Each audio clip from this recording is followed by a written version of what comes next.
What's up everybody, it's your girl D. Welcome back to my channel. If you're new here, I am the Big Apple Prepper and I have so much to tell you guys. I know I have been missing in action, so I just wanted to give you guys some brief updates because I always do all my personal life updates before I jump into my content. First of all, I was really sick. As you guys know, like I suffer from disability and being sick all the time, and I ended up having a fainting episode again like a few days ago, and I ended up fainting once while I was at Home Depot, and then the second time in the same day on the stairs of the house. So if you want to read about what happened to me and why I'm injured and sick all the time, you guys could feel free to click the link in the upper right screen, and it will redirect you to Buy Me a Coffee, and there you can read my entire story. And if you are able and willing, you can also choose to buy me a coffee, and it will greatly help me out because I am too well to be on disability, but I'm still too sick to actually work. This is according to a disability lawyer. So to qualify for disability, you gotta be, like he said, so sick that you cannot even sit in a chair and say hi, welcome to Walmart. So that's the level that they want you, and I've heard a lot of horror stories about people trying to apply for disability and you just cannot get on disability. So it is not as simple as people think, like, oh, you're sick, just go and apply. So that's basically the story with that. I greatly appreciate your donations, and it means so much to me. I also did end up in an animal shelter, and I did end up adopting another guinea pig, and he's so sweet. So we went to the animal shelter because my mom saw I wasn't doing well, and she's like, you know, I want to do something to cheer you up, and we can probably get you like another guinea pig. We ended up going to the animal shelter, and there was this little guy right here. He's so small, look at him. Oh my god, I love him. So the name on his paperwork says M-A-R-E. Now, every American person would read that as mare, but me, being Croatian, I'm like, oh my god, that's Mare. So we call him Mare now because yeah, he's a Croatian guinea pig now. And oh, we can love this little guy. He's so cute. I love him. He's so small. He's only 7 months old. So Princess is a lot bigger, and we still have to get him neutered, and he's being super camera shy, but we have to get him neutered and then we'll put him in with Princess. So that's that, and get him. I love him. Before that, early in the week, I ended up going to Boston to attend a friend's wedding, and it was my first time traveling since my accident, and I felt a little bit tricky because I had to call ahead and make sure everything's like handicap accessible. Are there ramps? Are there elevators? This, that, and the other. And interestingly enough, the reason why I bring this up is because this is what my week was actually like. I went to Boston for 2 days for my friend's wedding, and then came back a day or two later. I had a fainting episode, and then we ended up adopting Mare. Princess, meet Mare. Look. Uh-oh. Where are you guys going? Uh-oh, those are good sounds. I think they're gonna get along just fine. So, that's basically what my week has been like. Going back to Boston, while I was there, we took the bus there, and obviously I had to call ahead, make sure that the bus only allows 2 mobility devices per bus trip. I still feel like I have a pet hair on my lip. Oh my god.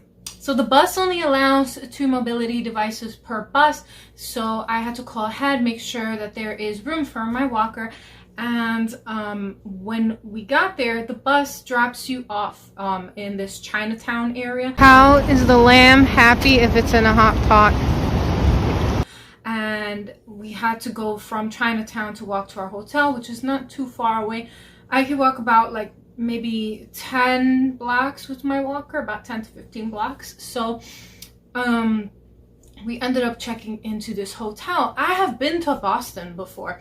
Prior to my injuries, I used to travel everywhere all around the world and do crazy adventures. That's part of the reason why I started this channel, is because I was always learning things on my adventures about how to prepare and what not to do. And I wanted to share some of my really unique stories with you guys and give you unique insight on certain preparedness tips that you might have not thought of living a regular maybe non-traveling life, or I don't know. Just give you my insight on some preparedness tips that I've learned through some traveling mistakes. So anyway, I'm in Boston, and I had been there before, and I was walking through Chinatown, the Chinatown area, and I noticed that there was a lot of helicopters flying overhead. And when I looked at these helicopters, I could not figure out why there were so many. It was like a condensed amount of helicopters just flying back and forth. And I did manage to capture this video that I'm going to show you now.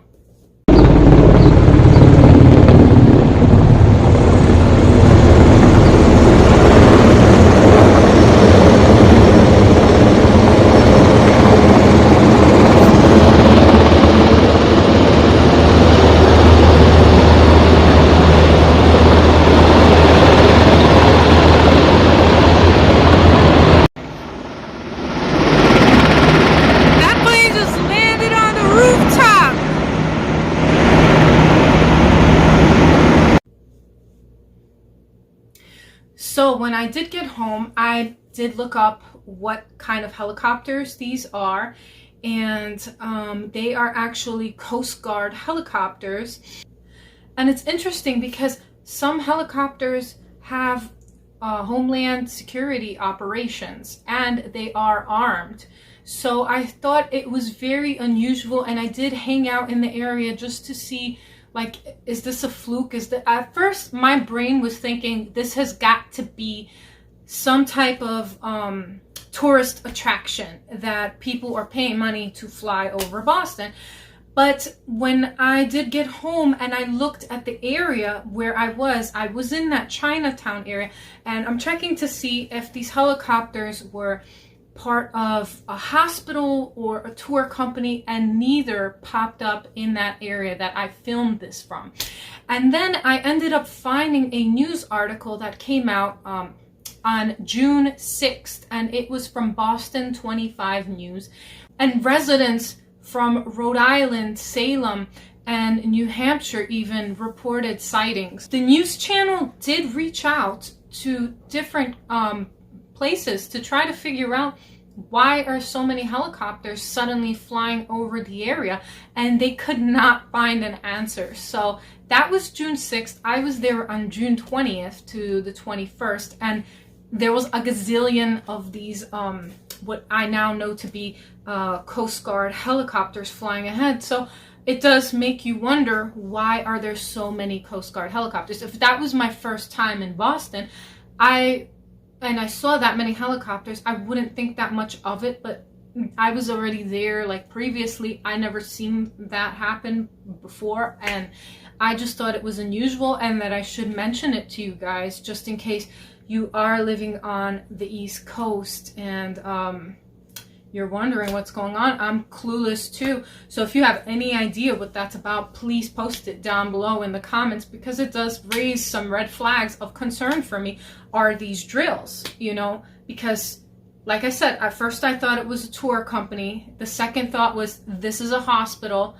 But now that I know better, if you look at the bottom of that helicopter and you type it in and like you do some searches on it, you'll find out that it's a Coast Guard helicopter. So it does make you wonder that it's very questionable, you know, unless I am wrong. If I am wrong about this, please feel free to state your reasoning and rationing down below in the nicest way possible. Be nice. This world's already full of lots of evil people, so there you go.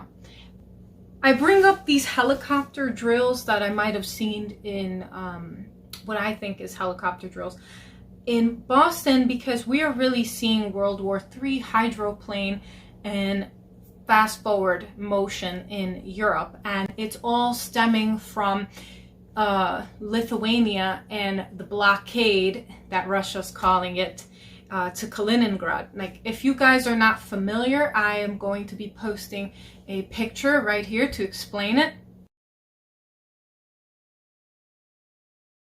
So Kaliningrad was part of former German Nazi territory, and in 1945 Russia took it over and it became part of the Soviet Union, and in 1991 the Soviet Union collapsed. So it stayed being a part of Russia, but it became separated from the mainland Russia through other independent states after the collapse of the Soviet Union. So Russia basically has transports their goods to Kaliningrad through train. This is Kaliningrad's main way to get coal, construction materials, metals, and machinery tools. So Kaliningrad also gets their main oil supply from Russia, mainland Russia. So with this blockade that Putin's calling it, basically Lithuania is saying we are not going to allow your trains to come through our country because we're in compliance with NATO sanctions. So by doing this, it's definitely angering Putin because he needs like Kaliningrad to be up and running. Kaliningrad is a very important strategic part of what could be the start of World War III. Kaliningrad is located on the Baltic Sea, and the Baltic Sea is an important part of his strategy. The reason why Kaliningrad is so important to Putin is because it is the only part of Russia that does not have chunks of ice year-round in the Baltic Sea. And with this, it allows him to launch his fleet to sail around. With Lithuania being so persistent about NATO maintaining sanctions on goods from mainland Russia to Kaliningrad, it's not allowing all the goods to get through. Only about 50% goods are making it. This train is really important to Putin because it is the only transit route from Russia to Kaliningrad. It is also believed by experts that if World War III does happen, that Kaliningrad will be an essential part of launching points to destroy all of Europe. It is also believed by experts that they're just updated the nuclear bunks in Kaliningrad. These nuclear bunks were used for storage for the nuclear artillery, and if NATO decides to intervene on the Ukrainian war, it will likely be a launch pad. There is also land called the Sulwalki Corridor. Did I pronounce that right? The Sulwalki Corridor. And it is a link between the European Union and the Baltic states. I'm going to be showing you a map so that you better understand where the European Union is and which 3 countries are part of the Baltic states. And the Sulwalki Corridor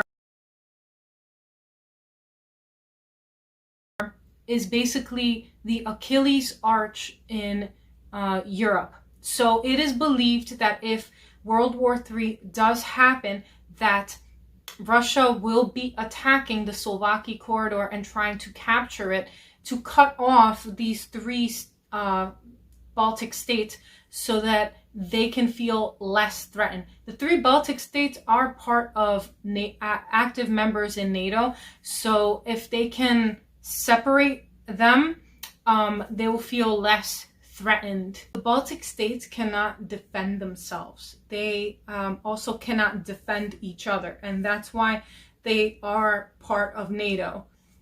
Since the war started in Ukraine, Lithuania told NATO to send over troops, and now, as of March, there are over 1,000 troops in Lithuania that are NATO soldiers ready to go.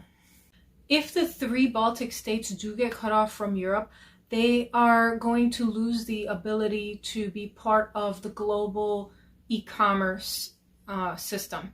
And basically they won't be able to get goods from outside. If the Sulwalki Corridor is captured, it will cut off the Baltic states from the global system of commerce. So it just won't be good for the Baltic states. It is also worth noting that President Biden just recently said if Russia does touch any part of NATO territory, that Article 5 will be enacted, and Article 5 states that collective defense means that an attack against one ally is considered an attack against all allies, which means that will be the start of officially like full-scale blown World War III happening in Europe and possibly in other parts of the world. So it's really important going forward that we pay attention to this whole Kaliningrad, Sulwalki Corridor, Lithuania situation, because Lithuania is not getting budge. Kaliningrad needs its goods from Russia, and the Sulwalki Corridor is the Achilles heel of Europe. And if that gets taken out, like, it's basically just cutting everything else off. So we really need to pay attention to going forward, what's going to happen with these places and what is the updates as far as if anything will be touched. So going forward, we really need to pay attention to what's happening with Europe, because that will kind of be significant as to what happens in the US moving on. And that is pretty much my thoughts for the day. We have to just keep prepping, just keep paying attention to current events, and trying to, live life the best you can. Look, the reason why my videos do show like what's happening on the external part of my life, I don't want this channel to just be gloom and doom, because I strongly believe you have to just live life for as long as you can while things are good, because who knows, maybe it's another year before we see anything happen here. Maybe it's another 2 years. And, are you going to just live in fear for another year, for another 2 years? Or are you going to go out there and live life and just prep as you keep going? You have to prep, but you have to keep moving on with your life. And that is really my thoughts and my takeaway. And that's why I went to Boston. Princess would be so jelly of this little rabbit. Look at him. Look at him. He's so cute. Yeah.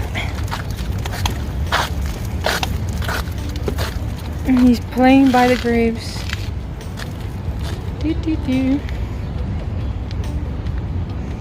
And that's why we went on the Boston Tea Party ship. 3, 2, huzzah! Huzzah! Well thrown, madam. And repeat after me. And that is why I don't just show you guys just gloom and doom. We have to stay positive, and even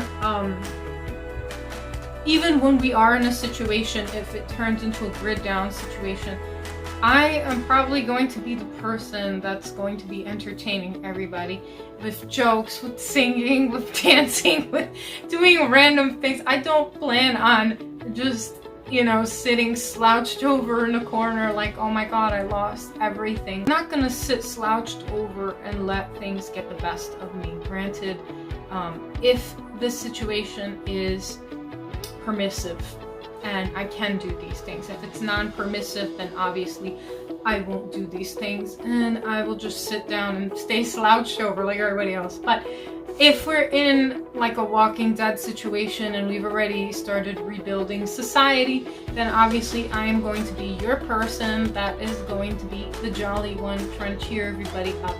I'm a cheer bear, that's what I do, and that is why this channel is not just solely focused on the grim part of life.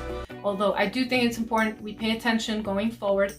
We do have to continue prepping and continue living. All right, that is my key message and takeaway for today. And thank you all for watching, and I will see you next time on the Big Apple Prepper. Bye.